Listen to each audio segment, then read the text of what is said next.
नमस्कार दोस्तों, डेट आज की 2 अक्टूबर 2023 है और स्वागत है आपका एडिटोरियल डिस्कशन में।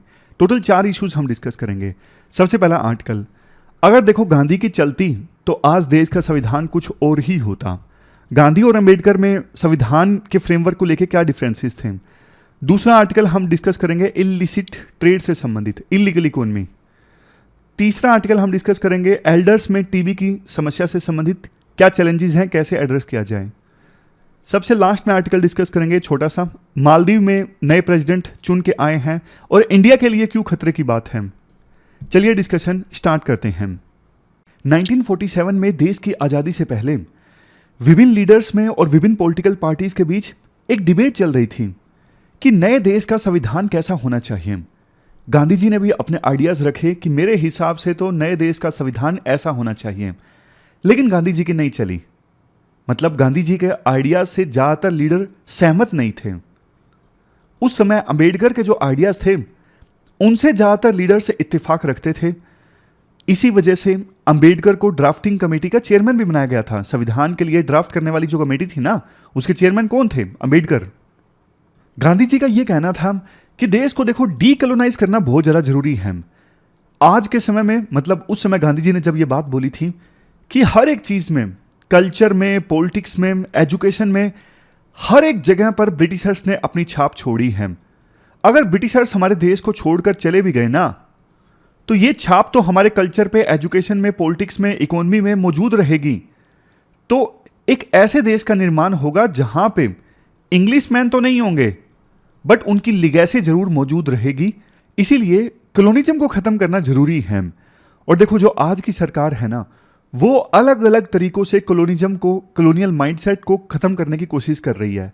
जैसे अंग्रेजों के द्वारा बनाई गई पार्लियामेंट को चेंज कर देना। इसके अलावा ज़्यादातर जगहों पर, ज़्यादा से ज़्यादा जगहों पर भारत को यूज़ करना।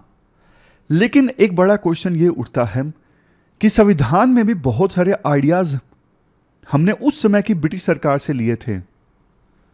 तो क्या आज संविधान को भी चेंज कर देना चाहिए? और अगर संविधान को चेंज किया जाता है तो गांधी जी की जो उस समय नहीं चली थी, गांधी जी के आइडियाज को नहीं अपनाया गया था, तो क्या आज गांधी जी के आइडियाज को अपनाया जा सकता है? क्या गांधी के उन आइडियाज को अपनाकर संविधान में बदलाव लाया जा सकता है? ये सब देखो हम थोड़ा इंटरेस्टिंग वे में डिस्कस करते हैं। कहानी की शुरुआत होती है 1908-1909 में। उस समय ना गांधी की एक बुक आती है, हिंद स्वराज। हिंद स्वराज यानी होम रूल, जिसमें वो बताते हैं कि भारत को अगर खुद से रूल करना हो तो कैसे रूल करना चाहिए। गांधी जी के कुछ आइडियाज को अगर हम डिस्कस करें और दूसरी तरफ साथ के साथ अंबेडकर जी के आइडियाज से हम कंपेयर करें, तो आप देखिए, गांधी जी कहते थे विलेज रिपब्लिक का कंसेप्ट होना चाहिए। विलेज रिपब्लिक मतलब हर एक जो गांव हो ना, वो अपने आप में सेल्फ सफिशिएंट हो। गांव के लोगों को जिस भी चीज की आवश्यकता है ना, एक गांव वो खुद से प्रोड्यूस करे और मिनिमम चीजें गांव को दूसरी जगहों से लेनी पड़े। समझ गए? हर एक विलेज अपने आप में रिपब्लिक होना चाहिए। ना सिर्फ सेल्फ सफिशिएंट हो, बल्कि हर एक विलेज अपने हिसाब से एजुकेशन दे गांव के लोगों को, हेल्थ संबंधी डिसीजन गांव के लोग खुद से लें। मतलब विलेजेस को बहुत ज्यादा इंपावर करना चाहते थे गांधी जी। लेकिन देखो, नया जो संविधान बना ना हमारे देश में, आजाद भारत में, उसमें विलेजेस को उतनी ज्यादा पावर नहीं दी गई। अंबेडकर साहब ने क्या प्रोविजन किया कि एक स्ट्रॉन्ग सेंट्रल गवर्नमेंट होनी चाहिए, स्ट्रॉन्ग स्टेट होना चाहिए, क्योंकि ना लोगों को कंट्रोल करना जरूरी है। अभी अभी देश आजाद हुआ है, फिर से टुकड़ों में बढ़ सकता है, इसलिए सेंट्रल गवर्नमेंट स्ट्रॉन्ग होनी चाहिए। लॉ एंड ऑर्डर को मेंटेन करने के लिए स्ट्रॉन्ग पुलिस होनी चाहिए। यह सोच थी अंबेडकर की। जबकि दूसरी तरफ गांधी ना अपनी अप्रोच में लिटिल एनार्किस्ट थे। एनार्किस्ट मतलब वो चाहते थे कि पॉलिटिकल पार्टी या फिर स्टेट जब होते हैं ना, तो एक प्रकार से अथॉरिटी आ जाती है। याद कीजिए, भगत सिंह के बारे में जब हम पढ़ रहे थे तब भी हमने ये चीज डिस्कस की थी। गांधी को भी यही लगता था कि किसी प्रकार की ना कोई हायरार्की नहीं होनी चाहिए, कोई अथॉरिटी नहीं होनी चाहिए। जब किसी भी सिस्टम में, चाहे पॉलिटिकल पार्टी में या फिर स्टेट में, हायरार्की और अथॉरिटी होता है ना, तो फिर एक्सप्लॉयटेशन स्टार्ट हो जाता है जनता का। तो इसीलिए गांधी ने पावर दी थी ओशन वेव्स की। जैसे आप तालाब में पत्थर फेंकते हो ना, तो वेव्स इस प्रकार से मूव करती हैं। देखा होगा आपने, जैसे ही पत्थर मारते हो वेव ऐसे मूव करने लगती हैं। तो इसमें क्या होता है, एक वेव ना दूसरी वेव को एनर्जी देती है, इसीलिए दूसरी वेव अगली वेव को एनर्जी देती है। ये चैन चल पड़ती है और तभी पत्थर मारने पे इस प्रकार से वेव आगे चलती हैं। उसी प्रकार से एक पर्सन दूसरे पर्सन को इंपावर करे, ऐसा सिस्टम हमारे देश में आना चाहिए। अंबेडकर का कहना था ये सब बातें ना बोलने में तो अच्छी लगती हैं लेकिन प्रैक्टिकल नहीं है। आप और चीज देखिए, अंबेडकर ये चाहते थे स्टेट इंडस्ट्रीज लेके आए, स्टेट इकोनॉमी को कंट्रोल करे। लेकिन गांधी का ये कहना था, गांधी का फिर से फोकस किस पे था, कॉटेज इंडस्ट्रीज पे था, विलेजेस पे था। कॉटेज इंडस्ट्री मतलब जैसे गांव में एक घर में इंडस्ट्री लगी हुई है छोटी सी, जिसमें परिवार के सारे लोग काम कर रहे हैं, एक दो पड़ोसी भी काम कर रहे हैं। इस प्रकार से छोटी छोटी कॉटेज इंडस्ट्रीज की वकालत करते थे गांधी जी। गांधी जी बड़ी इंडस्ट्रीज के फेवर में नहीं थे और वो बिल्कुल नहीं चाहते थे कि स्टेट इंडस्ट्रीज लगवाए। उनको ये लगता था कि ज्यादा मशीनें आएंगी तो लोगों का ना रोजगार छिन जाएगा, ज्यादा मशीनें आएंगी तो लोगों को रोजगार नहीं मिलेगा। तो गांधी जी की इंटेंशन अच्छी थी, वो ये चाहते थे कि ऐसी जॉब्स ज्यादा होनी चाहिए जिससे लोगों को ना काम मिले। बट आज के समय में ना उल्टा हो रहा है। आपको पता है आज के समय में कैपिटल इंटेंसिव इंडस्ट्रीज का बोलबाला ज्यादा है। जैसे आर्टिफिशियल इंटेलिजेंस में भी देख लीजिए, जैसे इलेक्ट्रॉनिक गैजेट वाली इंडस्ट्री है, इसमें कम लोगों को रोजगार मिलता है। गांधी जी ना मास प्रोडक्शन के बजाय, एक साथ बहुत ही चीजें प्रोड्यूस हों, मास प्रोडक्शन के बजाय प्रोडक्शन बाय मासेस में यकीन रखते थे कि यार ज्यादा लोग मिल के प्रोड्यूस करें तो ये ज्यादा अच्छा है, इससे लोगों को रोजगार मिलेगा। समझ रहे हो आप गांधी के आइडियाज। अब देखो एक्चुअल में जब संविधान बनाने का समय आता है ना, तो 1946 में गांधी के एक जबरदस्त फॉलोअर थे श्रीमान नारायण अग्रवाल। इनको गांधी ने बोला कि जो हिंद स्वराज की बुक है ना, उसको आप एक ड्राफ्ट कॉन्स्टिट्यूशन का शक्ल दो। मतलब 1908 की इस हिंद स्वराज बुक को आधार बना के एक संविधान बनाओ। और ऐसा ही किया श्रीमान नारायण अग्रवाल ने। लेकिन देखो जो ड्राफ्ट कॉन्स्टिट्यूशन का निर्माण किया गया ना श्रीमान नारायण अग्रवाल के द्वारा, वो एक प्रकार से ना मोरल डॉक्यूमेंट ज्यादा लग रहा था बजाय कि लीगल डॉक्यूमेंट। जैसे एग्जाम्पल के तौर पर इस डॉक्यूमेंट में यह कहा गया कि ना सिटीजन्स को राइट्स तभी मिलेंगे जब वो अपनी ड्यूटी को फुलफिल करते हैं। और ड्यूटीज क्या बताई गई थी सिटीजन की, जैसे हर एक सिटीजन अपने देश के प्रति फेथफुल रहेगा, लॉयल रहेगा। तो उस समय इस आइडिया को सराहा तो गया था, लेकिन बोला गया था कि ये प्रैक्टिकल नहीं है इस आइडिया को इंप्लीमेंट करना। कैसे पता लगेगा कि कोई नागरिक अपने देश के प्रति फेथफुल है या नहीं है, और अगर फेथफुल नहीं है तो क्या होगा। फिर तो ये कारण बन जाएगा, हिटलर जैसे लीडर हमारे देश में भी आ जाएंगे लोगों को स्प्रेस करने के लिए ये इल्जाम लगा के कि तुम देश के प्रति फेथफुल नहीं हो, इसलिए तुम्हें मारा जा रहा है, तुम्हें जेल में बंद किया जा रहा है। तो जब देखो 1946 के इस डॉक्यूमेंट को जो गांधी जी के एक चेले के द्वारा तैयार किया गया था, किसी के द्वारा ज़्यादा पसंद नहीं किया गया, तो गांधी जी ने खुद ही अपने आप को इस डॉक्यूमेंट से दूर कर लिया। क्योंकि वो ऐसा समय था, आप सोच के देखिए, सेकेंड वर्ल्ड वार खत्म हुआ था। सेकेंड वर्ल्ड वार खत्म हुआ था तो बड़े बड़े देशों में संविधान चेंज हो रहे थे। तो सेकेंड वर्ल्ड वार की लर्निंग के आधार पर भी आइडियाज़ को संविधान में शामिल किया जा रहा था।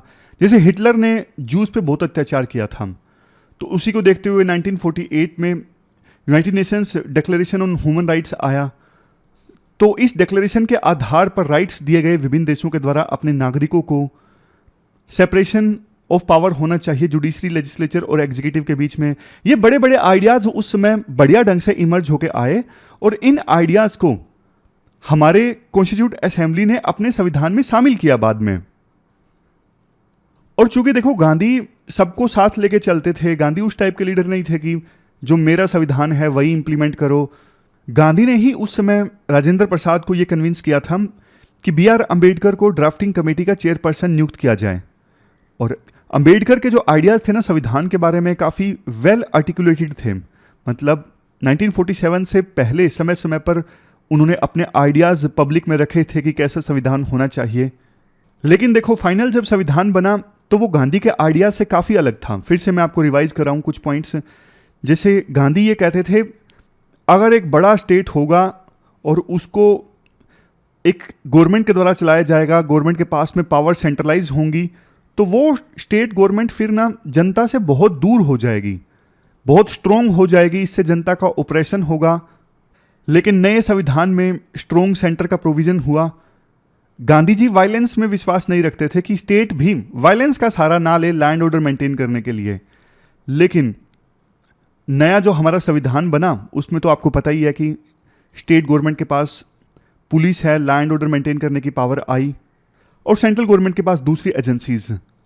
गांधी जी ने कहा विलेजेस जो हैं सेल्फ सफिशिएंट होने चाहिए, कोटेज इंडस्ट्री होनी चाहिए। लेकिन अंबेडकर ने जो प्रोविजन किया संविधान में कि स्टेट इंडस्ट्रीज को कंट्रोल करेगा, इकोनॉमी को कंट्रोल करेगा लोगों की भलाई के लिए।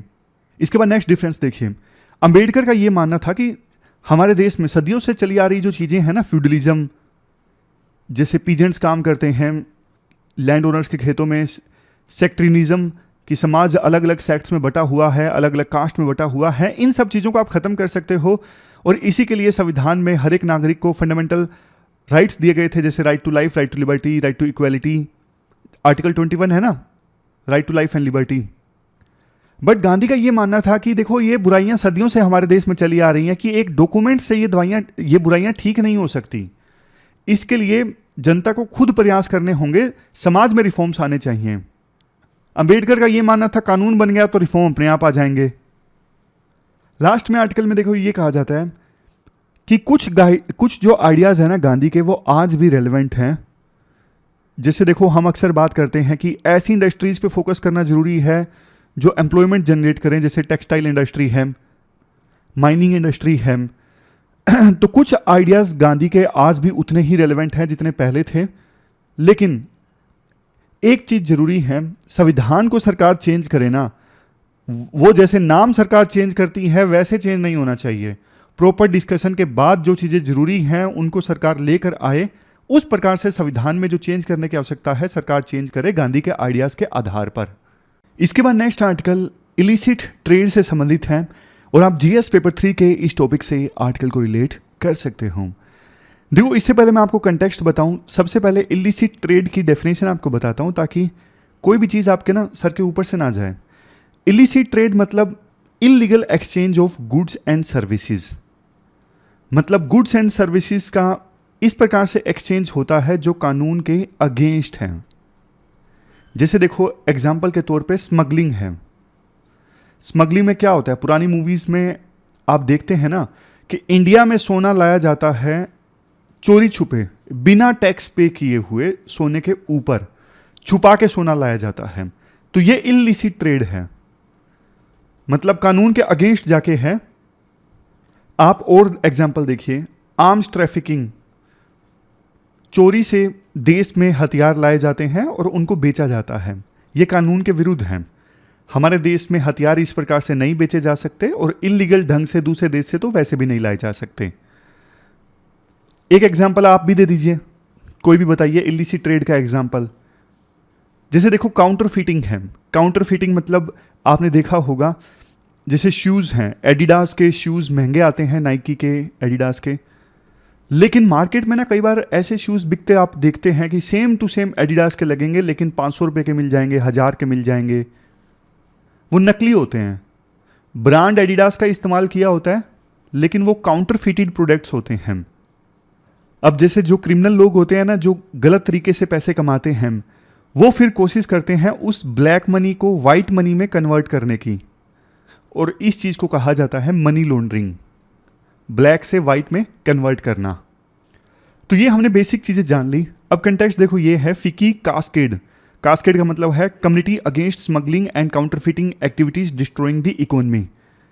तो इसने ना फिकी ने ये कहा है कि हमारे देश में इलीगल जो इकोनॉमी है ना, मतलब ऐसी इकोनॉमिक एक्टिविटीज़ जो कानून के अगेंस्ट हैं, इनका जो स्कोर है ना वो है 6.3, जबकि 122 देशों में जो एवरेज स्कोर है वो 5 है। यानी इंडिया में ये इलीगल इकोनॉमिक एक्टिविटीज़ ज़्यादा होती हैं। समझ गए? रेवेन्यू लॉस होता है बहुत ज़्यादा, इन एक्टिविटीज़ की वजह से 2009 से लेकर 18 के बीच में सरकार को $13 बिलियन का रेवेन्यू लॉस हुआ है इस इलिसिट ट्रेड और इलीगल इकोनॉमी की वजह से। पिछले फाइनेंशियल ईयर में सरकार की तरफ से 3.5 ton gold, 18 crore cigarette sticks, 140 metric ton of red sanders चंदन, जैसे वो पुष्पा मूवी में दिखाते हैं, 19 टन ऑफ हीरोइन, ये सब सीज किए गए हैं पिछले फाइनेंशियल ईयर में। अब देखो, एक सबसे बड़ा खतरा पता क्या है, एक ना नेक्सस देखने को मिलता है। वो लोग जो देखो टेररिज्म फैलाते हैं उनके बीच में, इसके अलावा जो ऑर्गेनाइज्ड क्राइम चलाते हैं उनके बीच में, जैसे दाऊद इब्राहिम उनका गैंग है, उनका नेक्सस देखने को मिलेगा आतंकवादियों के साथ में। जो ड्रग ट्रैफिकिंग करते हैं उनका भी इन सब के साथ नेक्सस देखने को मिलता है। ये सब एक दूसरे की मदद करते हैं। जैसे टेररिज्म फैलाने के लिए क्या चाहिए, टेररिज्म फैलाने के लिए चाहिए पैसा, तो ड्रग ट्रैफिकिंग वाले हैं ना, पैसा देते हैं इनको, टेररिज्म वालों को, और बदले में जो टेररिज्म वाले हैं वो ड्रग ट्रैफिकिंग को फैसिलिटेट करते हैं। उसी प्रकार से जो ऑर्गेनाइज्ड क्राइम करते हैं ना, जैसे हफ्ता वसूली है, एक्सटोर्शन है, ये डी कंपनी है जैसे मुंबई में, इनका छोड़िए, आप पंजाब का एग्जाम्पल देखिए। पंजाब में बहुत ऑर्गेनाइज्ड क्राइम चलते हैं जैसे नशे के। अब इनकी ना जो खालिस्तानी टेररिस्ट हैं उनके साथ साठ-गांठ देखने को मिलती है। बहुत से गैंगस्टर अब सपोर्ट करने लगे हैं खालिस्तानी एक्सट्रीमिस्ट को, टेररिस्ट को, इनका आपस में नेक्सस देखने को मिल रहा है। तो एक बार ना पूरे पॉइंट्स डिस्कस कर लेते हैं, क्या नुकसान होता है देश को इस नेक्सस की वजह से। सबसे पहला इकोनॉमिक लॉस वाला पॉइंट तो हमने डिस्कस कर ही लिया कि स्टेट गवर्नमेंट या फिर सेंट्रल गवर्नमेंट, भारी लॉस होता है इनको टैक्स का। अब देखो, फर्जी प्रोडक्ट बिकेंगे, आर्म्स ट्रैफिकिंग होंगी, इन सब चीज़ों से स्टेट को रेवेन्यू थोड़ी ना मिलता है, टैक्स थोड़ी ना देते हैं टेररिस्ट। और देखो, इन चीज़ों की वजह से इनडायरेक्टली कितना नुकसान होता है वो देखिए ना। ड्रग्स की वजह से हेल्थ पे कितना कॉस्ट पड़ता है, और आतंकी घटनाओं की वजह से इन्वेस्टमेंट नहीं आती, वो देखो कितना नुकसान होता है। मतलब इकोनॉमी कॉस्ट बहुत ज़्यादा पड़ती है। अब नेक्स्ट है इन्फोर्समेंट। देखो, ये इलिसिट ट्रेड वाले हैं ना, ये हाईटेक होते जा रहे हैं, सरकार से एक कदम आगे। तो सरकार को हमेशा एक कदम इनसे आगे रहना पड़ेगा अगर इनके पूरे व्यापार को, इलिसिट ट्रेड को ख़त्म करना है तो। मतलब पॉइंट यही है, चैलेंज यही है, इन्फोर्समेंट में दिक्कत आ रही है क्योंकि ये इलिसिट ट्रेड वाले हाईटेक इक्विपमेंट्स का इस्तेमाल करते हैं। नेक्स्ट है breeding ground for criminal activities. अब देखो, जो पैसा कमाएंगे ये इलिसिट ट्रेड वाले, फर्जी ढंग से जो पैसा कमाया है लॉ के अगेंस्ट जाके एक्टिविटीज से, अब उस पैसे का इस्तेमाल भी वो फर्दर इलीगल एक्टिविटीज के लिए करेंगे। उस पैसे का अब वो शेयर तो परचेज नहीं कर सकते, प्रॉपर्टी नहीं परचेज कर सकते, क्योंकि पता लग जाएगा लॉ इन्फोर्समेंट एजेंसीज को कि ये पैसा कहाँ से आया है। इसलिए वो उस पैसे का इस्तेमाल फिर फर्दर इलीगल एक्टिविटीज के लिए करते हैं। ये भी देश के लिए नुकसान है। Next, visible consequences. अब देखो, इन एक्टिविटीज़ की वजह से ना, इलिसिट ट्रेड, इन सब चीज़ों की वजह से देश की रेपुटेशन ख़राब होती है, और ड्रग ट्रैफिकिंग होती है, जैसे मैंने आपको पहले बताया, हेल्थ और वेलनेस को नुकसान पहुंचता है, इन्वेस्टमेंट कम आती है, इनोवेशन को नुकसान पहुंचता है, ये सब चीज़ें हैं। नेक्स्ट है technology adoption, online market place. अब जैसे देखो, ऑनलाइन भी किसी ना किसी प्रकार का जुगाड़ ढूंढ लिया जाता है ड्रग्स बेचने के लिए। जैसे डार्क वेब है जो टोर ब्राउज़र से चलता है, वहाँ पे ड्रग्स की खरीद फरोख्त होती है। ऑनलाइन मार्केट प्लेस का मिसयूज किया जाता है, आप कह सकते हो, इलीगल ट्रेड के लिए। नेक्स्ट है डाउनफॉल ऑफ लोकल इंडस्ट्रीज। अब देखो, स्मगलिंग करके कोई प्रोडक्ट इंडिया में लाया जाएगा बिना टैक्स दिए, अब वो प्रोडक्ट जाहिर तौर पे सस्ता मिलेगा फिर इंडिया में, तो इससे लोकल इंडस्ट्रीज को नुकसान पहुंचता है। Dilution of brand values. अब एडिडास के फर्जी प्रोडक्ट बिकेंगे मार्केट में, तो लोगों का तो ट्रस्ट उठ जाएगा ना कि यार एडिडास आजकल घटिया प्रोडक्ट बनाने लगा है, तो ब्रांड वैल्यूज़ का डाइल्यूशन हो जाता है। ये सब एजेंसीज हैं जो इलिसिट ट्रेड को रोकती हैं, जैसे CBI, NCB, ED, इसके बाद है NIA, टेररिज्म संबंधित ऑफेंसेस को इन्वेस्टिगेट करती है NIA। अब ये कुछ कन्वेंशंस हैं जिनका इंडिया सिग्नेटरी है, ये एक बार आप देख लीजिएगा, नज़र डाल लीजिएगा ऊपर ऊपर से। वे फॉरवर्ड में क्या आता है, टेरर फाइनेंसिंग के खिलाफ इंडिया लड़े। अब देखो टेररिज्म को पैसा कहाँ से मिलता है, उस रूट को ख़त्म करना ज़रूरी है, क्योंकि कई बार आतंकवादी मर जाते हैं लेकिन नए आतंकवादी आ जाते हैं क्योंकि पैसा मिलता रहता है उनको। तो जहाँ से फंडिंग होती है ना आतंकवाद को, वो रूट काटना ज़रूरी है। नेक्स्ट है कस्टमाइज्ड अप्रोच। अब देखो इंडिया की जो लोकेशन है ना वो गोल्डन क्रेसेंट और गोल्डन ट्रायंगल के बीच में है। गोल्डन क्रेसेंट मतलब ईरान, अफगानिस्तान, पाकिस्तान, ये जो देश है गोल्डन क्रेसेंट बनाते हैं। यहाँ पे ड्रग्स की खेती बहुत होती है, ओपीएम वगैरह की खेती होती है और इंडिया से फिर ड्रग ट्रैफिक होता है। और गोल्डन ट्रायंगल मतलब हमारे नॉर्थ ईस्ट में भी जैसे म्यांमार है, लाओस है, कंबोडिया है, ये वो देश हैं जहाँ पे ओपीएम की मैन्युफैक्चरिंग ज़्यादा होती है, तो वहाँ से भी ड्रग्स इंडिया में आता है। तो इंडिया एक बार बीच में फंस गया है। तो इंडिया को ना बॉर्डर के हिसाब से कस्टमाइज्ड अप्रोच अपनानी होगी इस इशू को हैंडल करने के लिए। नेक्स्ट है इंटीग्रेटेड एंटी काउंटरफीट अप्रोच। मतलब हमारे देश की एजेंसीज मिल के काम करें नकली चीज़ों को हैंडल करने के लिए। जैसे देखो मान लीजिए कोई एंटी काउंटरफीट अथॉरिटी है, उसने धारावी में रेड की, मुंबई के धारावी में जो वर्ल्ड का सबसे बड़ा स्लम है, वहाँ पे ना फर्जी लेदर प्रोडक्ट्स बहुत बनते हैं। जैसे लुइस विटन, ये फेमस ब्रांड है जो महिलाओं के लिए पर्स बनाता है, बहुत महंगे आते हैं इस ब्रांड के पर्स जो हैं, लेकिन धारावी में बहुत ही सस्ते 100-200 के भी बना देते हैं और बेच देते हैं। अब वहाँ पे एंटी काउंटरफिट अथॉरिटी वाले जाते हैं तो स्लम इतना ज़्यादा डेंस है, पकड़ नहीं पाते, तो पुलिस का साथ जाना जरूरी है। इसलिए कहा जाता है कि इंटीग्रेटेड एंटी काउंटरफिट अप्रोच का होना जरूरी है। कंज्यूमर अवेयरनेस जरूरी है कि आप नकली प्रोडक्ट मत परचेज कीजिए, इससे आपको नुकसान होगा। और अगर नकली प्रोडक्ट्स देखते हो तो आप बताओ सरकार को। देखो जनता लेती है तभी तो ये प्रोडक्ट बिकते हैं फर्जी वाले। नेक्स्ट मिसलेनियस फेयर कंपटीशन सरकार इंश्योर करे, ease of doing business, adoption of anti counterfeit technologies, research and development में इन्वेस्ट करे, सभी स्टेक होल्डर्स के साथ में कोलैबोरेशन होना चाहिए। Normal points. लास्ट में कंक्लूजन में कहा जाता है देखो इंडिया का रोल ग्लोबल ट्रेड में अब इंक्रीज हो रहा है, बट देखो इलिसिट ट्रेड को रोकना जरूरी है, क्योंकि इससे एक तरफ इंटरनल सिक्योरिटी खतरे में आती है, दूसरी तरफ इकोनॉमी को नुकसान होता है, और तीसरी तरफ रेपुटेशन जो है देश की वो भी खराब होती है। तो इलिसिट ट्रेड को रोकने के लिए कॉम्प्रिहेंसिव अप्रोच को अपनाने की आवश्यकता है। इसके बाद नेक्स्ट आर्टिकल, जो हमारे देश में एल्डर्स हैं उनको एज रिस्पॉन्सिव टीबी केयर की आवश्यकता है। आप जीएस पेपर 2 के इस टॉपिक से आर्टिकल को रिलेट कर सकते हो। देखो 2011 में हमारे देश की 9% पॉपुलेशन ऐसी थी जिसकी एज 60 से ज़्यादा थी। 2030 आते आते 12.5% हमारे देश के लोग ऐसे होंगे जिनकी एज 60 से ज़्यादा होगी। अब एल्डर्स में आपको पता है विजडम का बहुत बड़ा स्टोर होता है, एक्सपीरियंस होता है एल्डर्स के पास में, इसलिए उनकी केयर करना ज़रूरी है। 1 अक्टूबर का जो दिन होता है ना वो है international day of older persons. हमें ना एल्डर पॉपुलेशन की हेल्थ में इन्वेस्ट करना होगा, स्पेशली टीबी के इलाज पर। देखो आज के समय में ना 25 लाख इंडियन हर साल टीबी से सफ़र करते हैं और हर दिन 1000 लोगों की टीबी की वजह से डेथ हो जाती है। 2021 का एक सर्वे है, इंडियाज़ नेशनल टीबी प्रिवलेंस सर्वे, इसके अनुसार 1 लाख में से 588 लोगों को टीबी सामने आया 55 की एज के बाद। बाकी देखो नॉर्मल एवरेज अगर निकालेंगे तो वो निकलेगा 316, मतलब एल्डर्स में टीबी की ज़्यादा शिकायतें सामने आती हैं। अब बात करते हैं कि देखो एल्डर्स ज़्यादा प्रॉब्लम क्यों फेस करते हैं और इसका सॉल्यूशन क्या है। सबसे पहले delayed diagnosis and miss identification of symptoms. अब जैसे देखो एल्डर्स को ना खांसी हुई या फिर एकदम से बॉडी एक हुआ, सांस लेने में दिक्कत आई, तो ये मान लिया जाता है कि ये तो देखो नॉर्मल प्रॉब्लम्स हैं जो बुढ़ापे की वजह से हैं।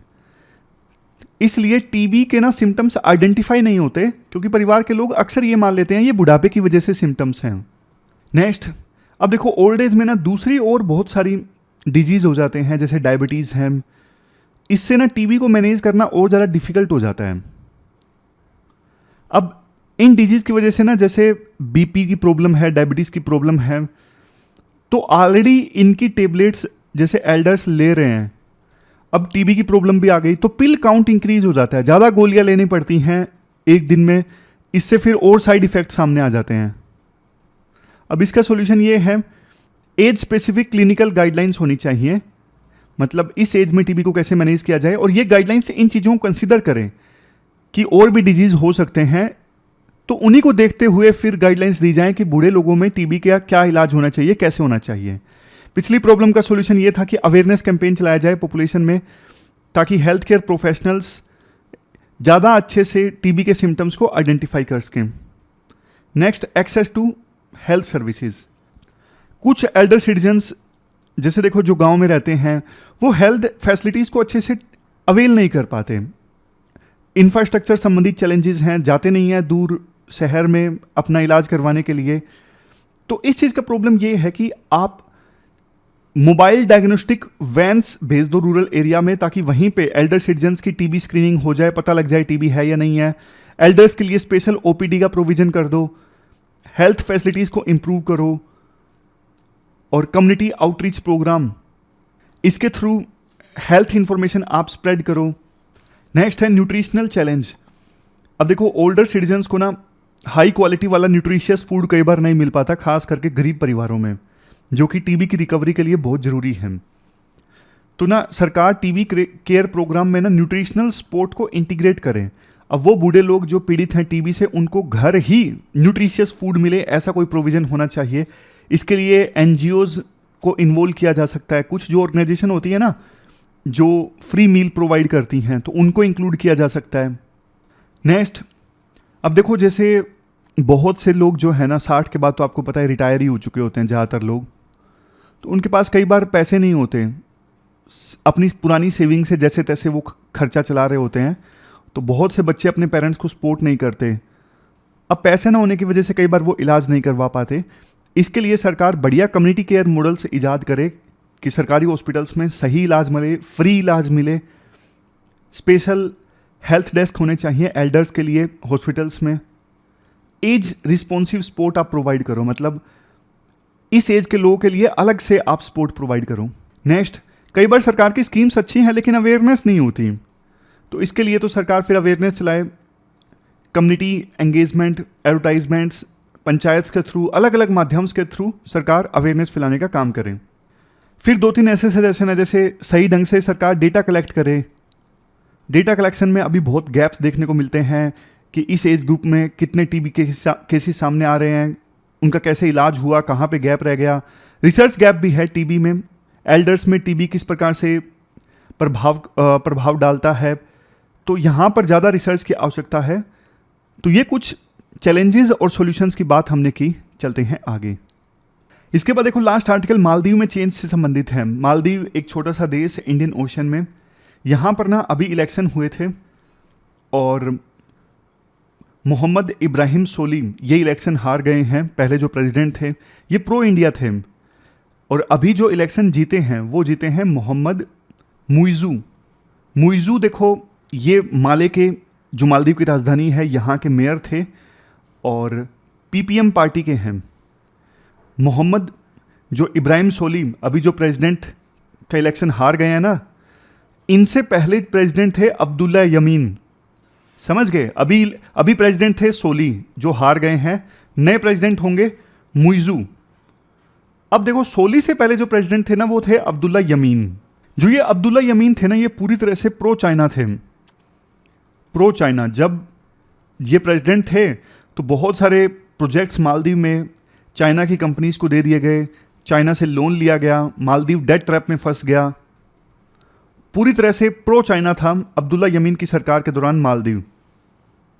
लेकिन इसके बाद सोली प्रेसिडेंट बने। सोली ने खुलेआम बोला कि हमारी जो पॉलिसी है वो इंडिया फर्स्ट की है। लेकिन चिंता की बात यह है अब ये सोली इलेक्शन हार गए हैं और जीते हैं यमीन की पार्टी के ही मुइज़ू। यमीन को 11 साल के लिए जेल में डाला हुआ है अभी करप्शन के आरोप में। तो नए प्रेसिडेंट उन्हीं की पार्टी के बन गए हैं मुइज़ू। देखने वाली बात होगी कि ये पूर्व राष्ट्रपति अब्दुल्ला यमीन को जेल से बाहर निकालते हैं कि नहीं निकालते हैं। लेकिन देखो विपक्ष में रहते हुए भी अब्दुल्ला यमीन ने इस प्रकार के कैंपेन चलाए थे कि इंडिया मालदीव को छोड़ के जाए पूरी तरह से, और यहाँ पर कोई भी मिलिट्री पर्सनल नहीं होना चाहिए मालदीव में इंडिया का। ये सारे कैंपेन अब्दुल्ला यमीन ने चलाए थे, अब उन्हीं की पार्टी के मुइजू जीते हैं। ये इंडिया के लिए चिंता की बात है। वैसे प्रधानमंत्री मोदी ने मुइजू के जीतते ही उनको बधाई दे दी ट्विटर पे। इंडिया का देखो ऐसा इंप्रेशन जाना चाहिए मालदीव में कि इंडिया का कोई फेवरेट नहीं है। ऐसा नहीं कि हम सोली को प्रमोट कर रहे थे, वो हार गए तो अब नए प्रेसिडेंट प्रो चाइना एक्ट करें। नए राष्ट्रपति जो है मालदीव का, इनके पास में भी एक मौका होगा बैलेंस स्टैब्लिश करने का इंडिया और चाइना के बीच में। उनको समझना चाहिए कैसे श्रीलंका जैसे देश चाइना की डेट ट्रैप की पॉलिसीज में फंसे, उनकी इकोनॉमी कोलैप्स हो गई और आपकी भी इकोनॉमी जो है वो कोलैप्स कर सकती है अगर आप चाइना से इसी प्रकार से लोन लेते रहे। तो देखने वाली बात होगी कि नए प्रेसिडेंट की कैसी पॉलिसीज रहती हैं। लेकिन देखो मालदीव इंडिया के लिए बहुत इंपॉर्टेंट है। मालदीव की लोकेशन देखिए आप, इंडियन ओशन से जो शिप्स जाते हैं ना वो यहाँ के इसके मालदीव के पास से जाते हैं। मालदीव चूंकि इंडिया के बहुत नज़दीक हैं तो यहाँ से टेररिज्म का भी खतरा है। तो यहाँ की सरकार अगर पूरी तरह से प्रो चाइना पॉलिसीज अपनाएगी तो इंडिया के लिए खतरा है। तो इंडिया को मालदीव की जो नई पॉलिसीज होंगी वो ध्यान से देखनी पड़ेंगी। ये पूरा आर्टिकल हमने डिस्कस किया मालदीव में इलेक्शन से संबंधित। क्वेश्चंस देख लीजिए जो आज आपको अटेम्प्ट करने हैं। मेंस के ये 2 क्वेश्चंस आपको अटेम्प्ट करने हैं pwonlyas.com पे जाके। एक इल्लीसिट ट्रेड से संबंधित, दूसरा अंबेडकर और गांधी के बीच में क्या डिफरेंस थे संविधान के फ्रेमवर्क को लेके। ये प्री का क्वेश्चन है। गांधी ने हिंद स्वराज को लिखा, ये तो मैंने आपको बता दिया। बाकी भी आपको मैच द फॉलोइंग करना है। 1996 में यूपीएससी के द्वारा ये क्वेश्चन पूछा गया था। इसका आंसर अभी बता देता हूं, पहले आप कमेंट बॉक्स में लिखिए। कमेंट बॉक्स में पहले लिखिए फिर बताता हूं। लिख लिया? इस क्वेश्चन का आंसर सी है। सुरेंद्रनाथ बनर्जी ने, एम के गांधी ने, सुभाष चंद्र बोस ने, लाजपत राय ने ये बुक्स लिखी थी। आप ध्यान से देख लीजिए। तो आज की इस डिस्कशन में बस इतना ही है। Thank you very much for discussion.